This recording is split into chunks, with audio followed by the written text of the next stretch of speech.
Before you buy your next camera in 2026, stop for a moment, because most people do not waste money on bad cameras. They waste money on the wrong cameras, the wrong sensor size, the wrong lens system, the wrong weight, the wrong features, and sometimes the wrong advice. Today, we are breaking down 10 camera buying mistakes that can quietly cost you hundreds, or even thousands, before you realize what happened. You're watching Alt Buzz, camera stories that go deeper than specs. Subscribe right now if you want buying advice that helps you spend smarter, not just buy newer.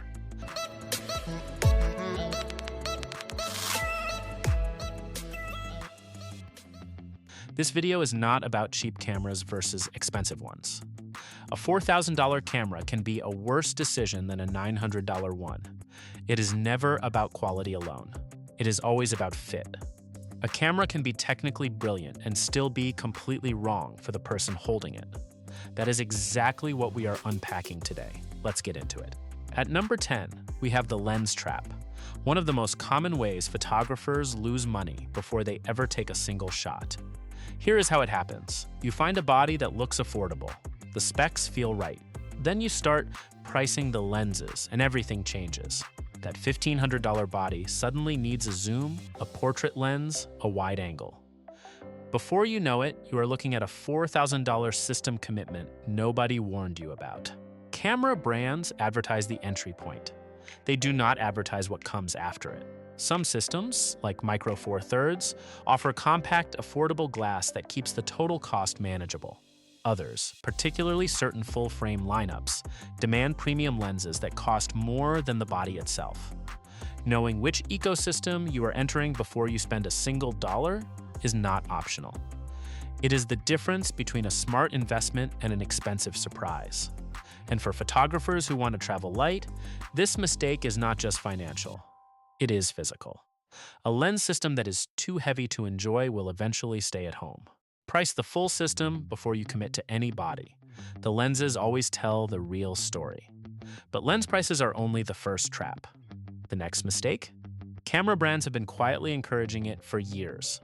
At number 9, we have the full-frame illusion, the belief that a full-frame sensor is always the serious, mature upgrade. Full-frame has been marketed so consistently that many buyers accept it as fact. But here is what that assumption actually costs you. Larger lenses, heavier bags, a significantly higher total system price. For travel and wildlife reach, APS-C and Micro Four Thirds often make far more practical sense.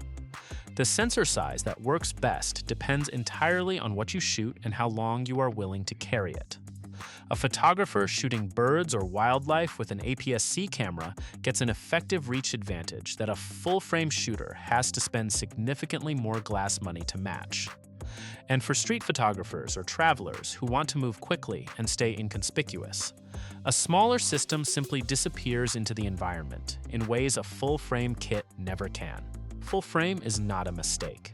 Assuming it automatically solves every problem, that is the mistake. Sensor size is not the only spec people chase blindly, though.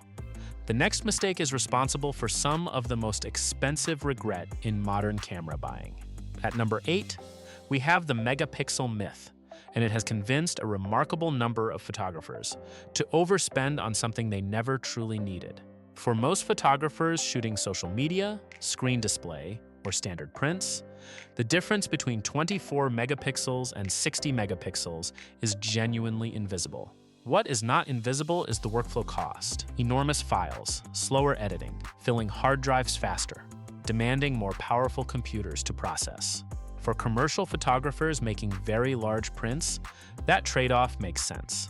For everyone else, it is extra weight with no real reward. What actually defines image quality in everyday shootings is not the pixel count.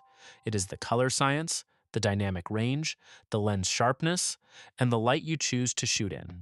A camera with 24 megapixels and outstanding color rendering will consistently outperform a 60 megapixel sensor paired with an average lens and poor light. The number on the spec sheet is the last thing that makes a photograph beautiful. More megapixels do not make your photography better. Sometimes they only make your workflow heavier. And that leads directly to the next one. Paying for features that sound impressive, but never actually enter your real shooting life. At number 7, we have the Video Feature Premium, one of the quietest ways the camera industry separates photographers from money they did not need to spend. 8K, 6K open gate, raw video out, log profiles, cinema codecs. These features are used to justify price differences of hundreds of dollars between otherwise similar cameras. For serious video creators, they are genuinely valuable. But if you are primarily a still photographer, you are paying a significant premium for a workflow you will never once touch. The reality is that most photographers who buy hybrid cameras for their video specs end up shooting in the same automatic video mode they would have used on a far cheaper camera anyway. The log profiles go unused, the raw output goes untouched, and the extra money spent on those specifications quietly disappears into features that never earned their place in the bag. If stills are your world, cinema-grade specifications are one of the quietest ways to waste money in 2026. But the opposite mistake is just as dangerous and far more personal. At number 6, we have the most emotionally honest mistake on this list: buying a camera for the photographer you want to be, rather than the one you actually are. Someone buys a telephoto wildlife setup planning to shoot nature every weekend, and the camera sits unused because the weekends never open up. Someone buys a cinema hybrid for a documentary idea, and the footage sits on a hard drive because the editing feels overwhelming. The gear is not bad. The problem is it belongs to a future version of the buyer that never quite shows up. The most telling sign of this mistake is when the camera lives in the bag more than it lives in your hands. When you find yourself making excuses, the light is wrong, the timing is off, the subject is not interesting enough. The camera was bought for an ambitious version of you that shoots constantly. But the everyday version of you needs something simpler, lighter, and far more forgiving. The most expensive camera mistake is not buying bad gear. It is buying gear for a version of yourself that does not actually show up. If this kind of advice resonates with you, subscribe to Alt Buzz right now. We look at cameras the way real buyers should. Not just specs, but whether they actually make sense. And if you want to go deeper, the Alt Buzz membership is open. Core members at $5 get early access and exclusive buying guides. Elite partners at $10 get full camera breakdowns before they go public. Link is in the description. Everything so far points to the same truth. Most people do not waste money because cameras are bad. They waste money because the camera was never matched to their real life. But the top 5 mistakes are more expensive because they are about how buyers think before they spend. And mistake number 1 is not what most people expect. At number 5, we have the mistake that never appears in spec sheets, but shows up in real life constantly, ignoring weight and comfort. A camera is only useful if you actually carry it. The weight that feels fine in a camera store feels very different after 2 hours walking through a city or hiking a trail. Heavy kits get left behind. Complicated setups kill spontaneity. The gear that gets used consistently is not the most impressive gear. It is the gear that disappears into your life, that you reach for without thinking. There is a reason so many experienced photographers eventually migrate towards smaller, lighter systems after years of carrying heavy full-frame kits. It is not because the image quality stopped mattering. It is because they learned that a camera you actually bring along beats a technically superior one sitting in the car every single time. The best photography happens when the camera feels like a natural extension of how you move, not a burden you have to convince yourself to carry. The best camera is not the one with the biggest spec sheet. It is the one you are willing to take with you. At number 4, we have the mistake review scores almost never capture, ignoring menus, controls, and handling, then discovering tooths late that you genuinely dislike using the camera you just bought. Confusing menus, awkward buttons, a laggy viewfinder, a grip that does not fit. These are not minor inconveniences. They are the difference between a camera you reach for enthusiastically and one you pick up with quiet reluctance. You interact with the menu system on every single shooting session for as long as you own the camera, yet almost no review spends meaningful time on it. Some cameras have menus so deep and convoluted that changing a basic exposure setting mid-shoot requires diving through 3 layers of submenus.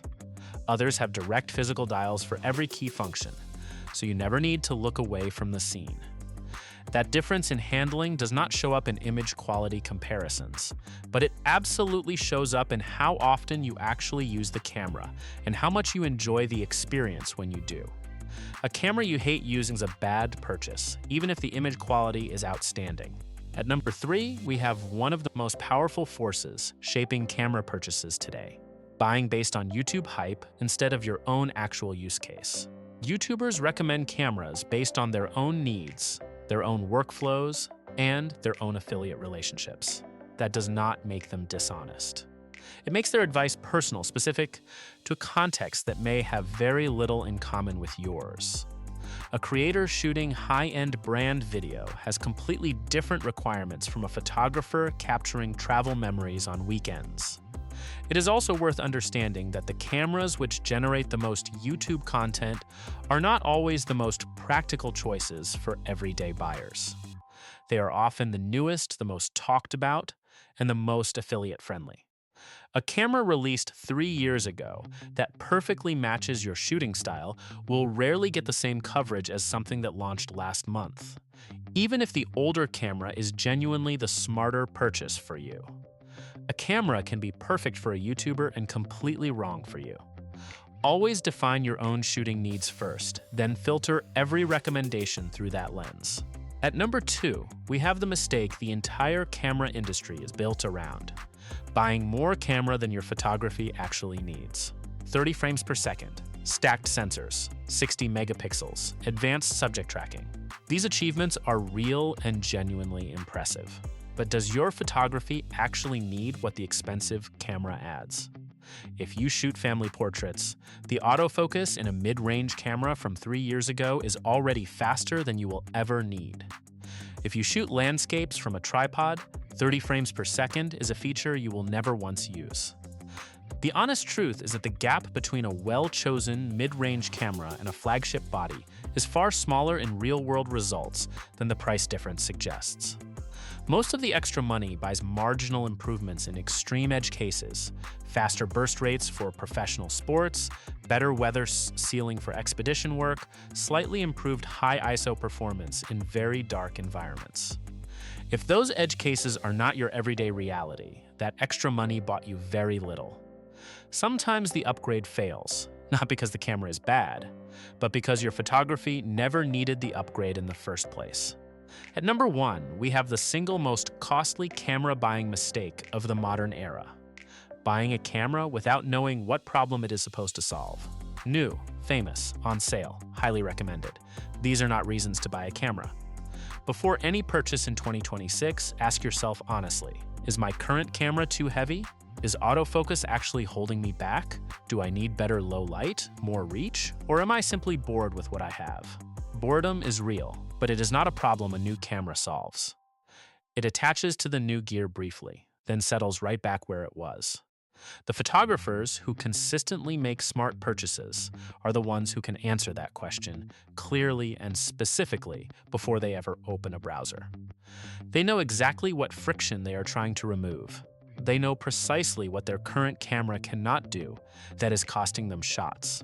Everything else, the marketing, the reviews, the comparison charts, becomes far easier to navigate when you start with that kind of clarity. Without it, every new camera looks like the answer to a question you never properly asked. If you do not know what problem the new camera is solving, you are not buying a tool. You are buying hope. And hope is the most expensive thing you can put in a camera bag. The biggest camera buying mistake is not Canon versus Sony. It is not full frame versus APS-C. It is buying before you understand yourself as a photographer. What do you actually shoot? What frustrates you? What makes you leave the camera at home? Answer those questions first, and the right camera becomes far easier to find. The best camera is not the newest one. It is the one that removes friction from your photography and puts the joy back where it belongs, in the moment between you and the world you are trying to capture. Everything covered today is linked in the description. Subscribe to Alt Buzz for camera stories that go deeper than specs. Visit altbuzzmedia.com for full buying guides, and join the membership if you want to go deeper with a community that buys smarter, not just newer. If this video helped you avoid a costly mistake, super thanks is right below. Anything from $2 to $100 keeps this channel independent and honest. See you in the next one.